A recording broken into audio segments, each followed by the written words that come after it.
स्वागत है आपका मेरे YouTube चैनल पे। तो आज हम बहुत ही इम्पोर्टेंट टॉपिक पे डिस्कस करने वाले हैं कि गाड़ी चलाते वक्त हमें अपने पास कौन कौन से पेपर या डॉक्यूमेंट रखने चाहिए जिससे ट्रैफिक पुलिस हमारा चालान ना काट सके।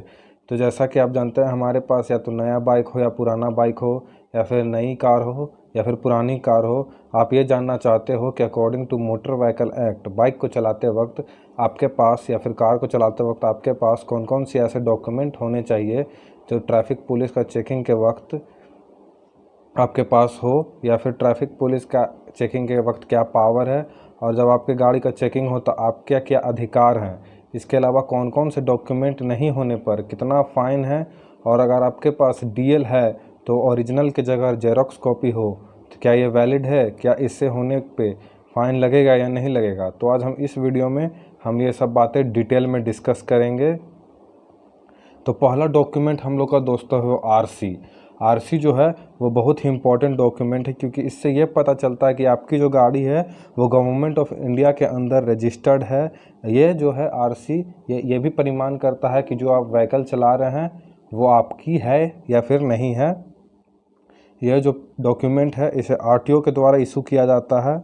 इस डॉक्यूमेंट में आपका registration number, registration date, chassis number, engine number, owner information, type of vehicle, vehicle age, vehicle की कलर क्या है, ये व्हीकल की सीटिंग कैपेसिटी क्या है, व्हीकल की कर्व वेट कितना है, अनलेडन वेट कितना है, ये सब इसमें डिटेल में लिखा हुआ होता है। तो ये जो डॉक्यूमेंट है ये पेट्रोल गाड़ियों के लिए 15 ईयर्स की बनती है और डीजल गाड़ी के लिए 10 साल का बनता है। और इसके नहीं होने पर आपका जो ट्रैफिक पुलिस है वो 5,000 से 6,000 तक का फ़ाइन आपका काट सकता है। तो सेकंड जो पेपर है दोस्तों वो है इंश्योरेंस, जो कि वैलिड होना चाहिए, एक्सपायर नहीं होना चाहिए। ये जो इंश्योरेंस सर्टिफिकेट होता है इसमें इंश्योरेंस प्रोवाइडर का नाम होता है, policy number, type of coverage, limit of coverage, duration of cover period, ये सब डिटेल में मेंशन रहता है। मोटर व्हीकल नियम के अनुसार ये जो इंश्योरेंस है वो कम से कम किसी भी गाड़ी में थर्ड व्हीकल का लेना, थर्ड लाइबिलिटी इंश्योरेंस लेना एकदम कंपलसरी है। अगर ये नहीं हो तो जो ट्रैफिक पुलिस है आपका 2,000 तक का फ़ाइन काट सकता है। तीसरा दोस्तों जो main driving licence third document है हम लोग का, ये आरटीओ के द्वारा इशू किया जाता है। डीएल 100% होना अनिवार्य है दोस्तों, ये मोस्ट इम्पॉर्टेंट डॉक्यूमेंट होता है। डीएल की वैलिडिटी जो होती है वो 20 साल की होती है। अगर ड्राइविंग लाइसेंस आपके पास नहीं है तो पुलिस ऑफिसर जो है आपका 5,000 तक का फ़ाइन काट सकता है और गाड़ी भी जब्त कर सकता है, इतना अधिकार है उसके पास। थर्ड जो इम्पोर्टेंट डॉक्यूमेंट है दोस्तों वो है पोल्यूशन अंडर कंट्रोल सर्टिफिकेट। तो पोल्यूशन अंडर कंट्रोल जो है वो कहीं से भी आप बनवा सकते हैं, सरकार इसके लिए अप्रूवमेंट देती है और ये काफ़ी सस्ता बन जाता है। 1 साल के लिए लगता है 100 रुपये और 6 महीने के लिए 60 रुपये में बन जाता है। जैसा कि आपको पता है कि आपकी गाड़ी के वजह से पॉल्यूशन ज़्यादा होता है, इसलिए इमिशन नॉर्म्स बार बार चेंज होते रहते हैं। जैसा कि आप जानते हैं BS3, BS4 और अब BS6 आ गई है। तो इसलिए ये इम्पॉर्टेंट है कि आप अपनी गाड़ी का PUC यानी पोल्यूशन अंडर कंट्रोल सर्टिफिकेट बनवाएं। ये नहीं होने पे दोस्तों जो ट्रैफिक पुलिस अधिकारी है वो आपका 5,000 से 10,000 तक का चालान काट सकता है। फिफ्थ जो दोस्तों वो कोई डॉक्यूमेंट नहीं है वो है हेलमेट, जो कि आपकी सेफ्टी के लिए है और इसको पकड़ाने पर आपका जो ट्रैफिक पुलिस है वो 1,000 तक का फ़ाइन कर सकता है। 3 महीने के लिए आपका डीएल सस्पेंड भी किया जा सकता है। इसका पावर ट्रैफिक पुलिस ऑफिसर के पास है। तो अपनी सेफ्टी बहुत अच्छी चीज़ है, इसलिए आप सभी जब भी बाइक चलाएं तो हेलमेट, या फिर जब गाड़ी चलाएं तो 4 व्हीलर चलाएं तो सीट बेल्ट अवश्य पहनें। अब दोस्तों एक क्वेश्चन आता है कि जेरोक्स जो डीएल है वो वैलिड है कि नहीं।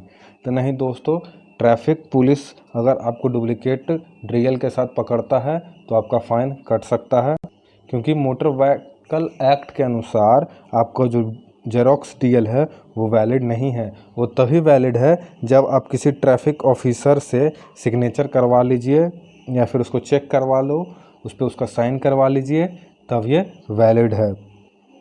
अब जो एक पेपर होता है, अगर आप दूसरे स्टेट की गाड़ी चलाते हैं, तो अगर आप मान लीजिए कि बंगाल की गाड़ी बिहार में चलाते हैं तो आपके पास एक और डॉक्यूमेंट होना चाहिए, NOC नो ऑब्जेक्शन सर्टिफिकेट, जो कि बंगाल से आपका कटेगा बिहार में चलाने के लिए। इसकी वैलिडिटी 6 मंथ की होती है और ये हर 6 मंथ पर रिन्यू होती है। इसके नहीं होने पर आपकी गाड़ी जब्त भी हो सकती है या फिर आपका 4000 से 5000 तक का चालान काटा जा सकता है। अब दोस्तों, ट्रैफिक पुलिस के क्या पावर हैं और आपके क्या अधिकार हैं। तो अगर ट्रैफिक पुलिस जो है वो सिविल ड्रेस में है तो जब वो आपसे पेपर मांगे तो आप उसके आईडी मांग सकते हैं या फिर उसका बैच नंबर पूछ सकते हैं। इसका अधिकार आपके पास है। लेकिन अगर पुलिस ऑफिसर जो है, ट्रैफिक पुलिस ऑफिसर अगर यूनिफॉर्म में है तो किसी भी हाल में आपको अपने गाड़ी का पेपर उसे दिखाना ही होगा। ट्रैफिक पुलिस का जो सेकंड पावर जो आपका है कि कोई भी ट्रैफिक पुलिस जो है आपकी यानी आपकी गाड़ी की चाबी नहीं निकाल सकता है, ये उसके पावर के अंदर में नहीं आता है। अगर मान लीजिए कि कोई भी ट्रैफिक पुलिस आपका कोई भी कागज़, ड्राइविंग लाइसेंस या फिर आरसी अपने पास रखता है तो आपके पास ये अधिकार है कि आप उससे उस चीज़ का रसीद अवश्य मांगें। और कोई भी कांस्टेबल ऑन द स्पॉट आपका चालान नहीं काट सकता है। कोई ऑफिसर ही, कोई एएसआई रैंक ऑफिसर या फिर उसके ऊपर के रैंक के ऑफिसर ही आपका चालान काट सकते हैं। तो दोस्तों, यही था आज का हमारा वीडियो। होप आप समझ गए होंगे। तो आपको अगर यह वीडियो पसंद आता है तो लाइक करें, चैनल पर नए हैं तो सब्सक्राइब करें और अपने दोस्त को फॉरवर्ड करें। सेफ़ रहें, सुरक्षित रहें और फाइन से बचें।